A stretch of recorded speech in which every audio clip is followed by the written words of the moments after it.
नमस्ते दोस्तों, मैं हूं आपका दोस्त भगवती प्रसाद पुरोहित एडवोकेट। और आज के वीडियो में हम समझने वाले हैं कि एसडीओ के आदेश की अपील कहां होगी और किस धारा के अंतर्गत होगी, कौन से कानून के अंतर्गत होगी, किस न्यायालय में होगी और कौन व्यक्ति अपील कर सकता है और कौन व्यक्ति अपील नहीं कर सकता है। यह सब कुछ आज के वीडियो में हम समझने वाले हैं।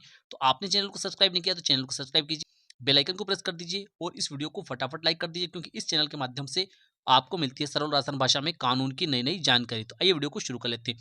देखिए दोस्तों, यहाँ पर हमने दो काल्पनिक नाम लिए हैं।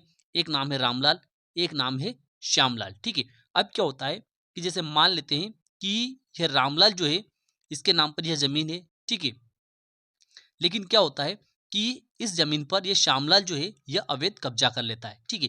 तो ऐसी स्थिति में क्या होता है कि यह रामलाल जो है यह इस श्यामलाल के विरुद्ध एक केस लगाएगा, और वह केस जो लगेगा वह लगेगा तहसीलदार महोदय के समक्ष। तहसीलदार महोदय के समक्ष लगेगा, और वह लगेगा मध्य प्रदेश भू राजस्व संहिता की धारा 250 के अंतर्गत। 250 के अंतर्गत लगेगा। ठीक है। अब ऐसी स्थिति में अगर ये रामलाल जो है यह प्रमाणित कर देता है तहसीलदार महोदय के यहाँ पर कि हाँ, वास्तव में इस जमीन का मालिक जो है यह रामलाल है और इसकी जमीन पर इस श्यामलाल का जो है अवैध कब्जा है, तो ऐसी स्थिति में तहसीलदार महोदय जो है क्या करेंगे कि इस जमीन से इस श्यामलाल को हटाकर इसका कब्जा जो है इस रामलाल को दिला देंगे। ठीक है। इस प्रकार का आदेश जो है तहसीलदार महोदय कर देंगे। अब ऐसी स्थिति में ये श्यामलाल जो है तहसीलदार महोदय के आदेश से असंतुष्ट रहेगा, दुखी रहेगा, व्यथित रहेगा। तो ऐसी स्थिति में उस आदेश की प्रथम अपील जो है यह श्यामलाल एसडीओ महोदय के समक्ष कर सकता है। ठीक है। अब जो एसडीओ महोदय के समक्ष जो अपील पेश की जाएगी इस श्यामलाल के द्वारा, वह धारा 44 के तहत एसडीओ महोदय के समक्ष पेश की जाएगी। ठीक है। अगर एसडीओ महोदय के द्वारा उस अपील को स्वीकार कर लिया जाता है, अर्थात श्यामलाल ने जो अपील पेश की है उसको अगर एसडीओ महोदय स्वीकार कर लेते हैं, तो ऐसी स्थिति में उस आदेश के विरुद्ध जो एसडीओ महोदय ने आदेश किया है उस आदेश के विरुद्ध द्वितीय अपील जो पेश होगी वह कमिश्नर महोदय के समक्ष पेश होगी, और वह अपील जो है वह रामलाल पेश कर सकता है। ठीक है। क्योंकि एसडीओ महोदय ने क्या किया कि तहसीलदार महोदय के आदेश को पलट दिया, और तहसीलदार महोदय ने जो आदेश पारित किया था उसको खारिज कर दिया और इस श्यामलाल के पक्ष में उस प्रकरण को कर दिया। तो ऐसी स्थिति में उस आदेश से यह रामलाल व्यथित रहेगा, दुखी रहेगा, असंतुष्ट रहेगा, और यह रामलाल जो है ये कमिश्नर महोदय के समक्ष द्वितीय अपील मध्य प्रदेश भू राजस्व संहिता की धारा 44 के तहत पेश कर सकता है। ठीक है। अब देखिए कई बार क्या होता है कि जैसे मान लेते हैं कि यह जो एक खेत है, ठीक है, यह वास्तव में इस रामलाल का खेत है, लेकिन वर्तमान रिकॉर्ड में, वर्तमान सरकारी कागज में यह खेत जो है यह श्यामलाल के नाम पर दर्ज है, और इस खेत पर खेती बाड़ी भी यह रामलाल कर रहा है।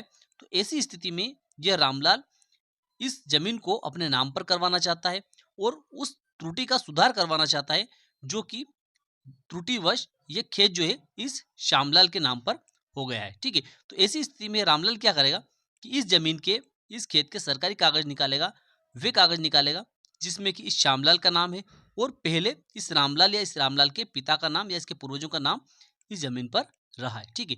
अब वे सारे कागज निकालकर अगर त्रुटि जो हुई है वह बंदोबस्त के बाद की है, तो ऐसी स्थिति में मध्य प्रदेश भू राजस्व संहिता की धारा 115 के तहत, कौन सी धारा के तहत, 115 के तहत एसडीओ महोदय के समक्ष आवेदन पेश करेगा।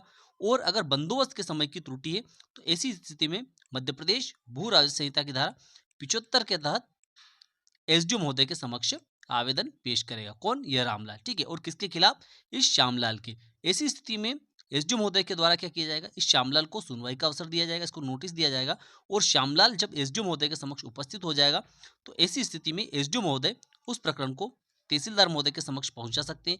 तहसीलदार महोदय उस प्रकरण की पटवारी और आरआई से जांच करने के बाद में उसका प्रतिवेदन वापस से एसडीओ महोदय को प्रेषित करेंगे। जब एसडीओ महोदय को ऐसा लगता है कि हाँ, वास्तव में यह जो खेत है यह पहले इस रामलाल के नाम पर था और इसका वास्तविक मालिक भी ये रामलाल है, तो ऐसी स्थिति में इस श्यामलाल का नाम इस जमीन से हटाकर इस जमीन को वापस से इस रामलाल के नाम पर कर दिया जाएगा। लेकिन अगर वह त्रुटि जो है वह 5 वर्ष से ज्यादा पुरानी है, तो ऐसी स्थिति में एसडीओ महोदय जो है उस प्रकरण को कलेक्टर महोदय के समक्ष भेजेंगे, और कलेक्टर महोदय अगर अनुमति दे देते हैं कि हाँ, वास्तव में इस प्रकार की कोई त्रुटि हुई है, तो ऐसी स्थिति में उस अनुमोदन के साथ में एसडीओ महोदय जो है उस त्रुटि का सुधार कर सकते हैं और वापस से इस जमीन पर से इस श्यामलाल का नाम हटाकर इस रामलाल का नाम कर देंगे। ठीक है, लेकिन इस जमीन पर से इस श्यामलाल का नाम हटाया जाता है और इस जमीन को इस रामलाल के नाम पर किया जाता है।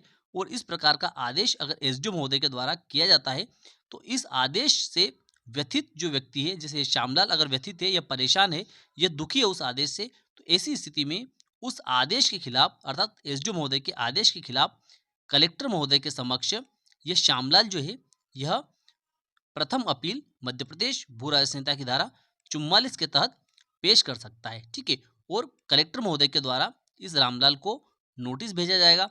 अगर रामलाल वहां पर उपस्थित हो जाता है तो दोनों पक्षों की सुनवाई की जाएगी। दोनों पक्षों की सुनवाई करने के बाद में कलेक्टर महोदय के द्वारा उस अपील का फैसला किया जाएगा, जो कि धारा 44 के तहत पेश की गई है। ठीक है, जिसे कि प्रथम अपील कहा जाएगा। एसडीओ महोदय के आदेश के विरुद्ध जो अपील पेश होगी उसे प्रथम अपील कहा जाएगा। अगर कलेक्टर महोदय के आदेश से ये श्यामलाल या यह रामलाल जो है दोनों में से कोई भी पक्ष अगर दुखी है, व्यथित है, परेशान है, तो ऐसी स्थिति में उस आदेश के खिलाफ दूसरी अपील जो पेश होगी वह कमिश्नर महोदय के समक्ष पेश होगी और वह भी मध्य प्रदेश भू राज्य संहिता की धारा 44 के तहत पेश की जाएगी। तो दोस्तों हमें यहाँ पर यह समझना है कि अगर एसडीओ महोदय के समक्ष कोई आवेदन पेश हुआ है, अर्थात मूल प्रकरण ही एसडीओ महोदय के समक्ष, जिसे मध्य प्रदेश भू राज्य संहिता की धारा 115 का प्रकरण या फिर धारा 75 का प्रकरण, ठीक है, धारा 75 का प्रकरण, इस प्रकार के प्रकरण जो मूल प्रकरण एसडीओ महोदय के समक्ष पेश हुए हैं और उस प्रकरण में अगर एसडीओ महोदय के द्वारा आदेश पारित किया जाता है तो उस आदेश के खिलाफ प्रथम अपील जो पेश होगी वह कलेक्टर महोदय के समक्ष पेश होगी और द्वितीय अपील जो पेश होगी वह कमिश्नर महोदय के समक्ष होगी। ठीक है, लेकिन जैसे अगर कोई प्रकरण जो है वह तहसीलदार महोदय के समक्ष पेश हुआ है या नायब तहसीलदार महोदय के समक्ष पेश हुआ है और उस प्रकरण में अगर तहसीलदार महोदय ने या नायब तहसीलदार महोदय ने कोई आदेश पारित किया है, तहसीलदार महोदय या नायब तहसीलदार महोदय के आदेश के खिलाफ कोई अपील जो है, प्रथम अपील जो है एसडीओ महोदय के समक्ष पेश हुई है और उस अपील में अगर एसडीओ महोदय ने कोई आदेश पारित किया है तो उस आदेश के खिलाफ द्वितीय अपील जो पेश होगी वह कमिश्नर महोदय के समक्ष पेश होगी। लेकिन मध्य प्रदेश भू राज्य संहिता में कुछ धाराओं में द्वितीय अपील पेश नहीं की जा सकती है। उसके बारे में अगले वीडियो में आपको बताऊंगा। तो मैं विश्वास रखता हूं कि आज का वीडियो आपको अच्छा लगा होगा। अच्छा लगा हो तो इस वीडियो को लाइक कर दीजिए, अधिक से अधिक लोगों तक इसको शेयर कर दीजिए। फिर मिलते हैं अगले वीडियो में, तब तक के लिए जय हिंद, जय भारत।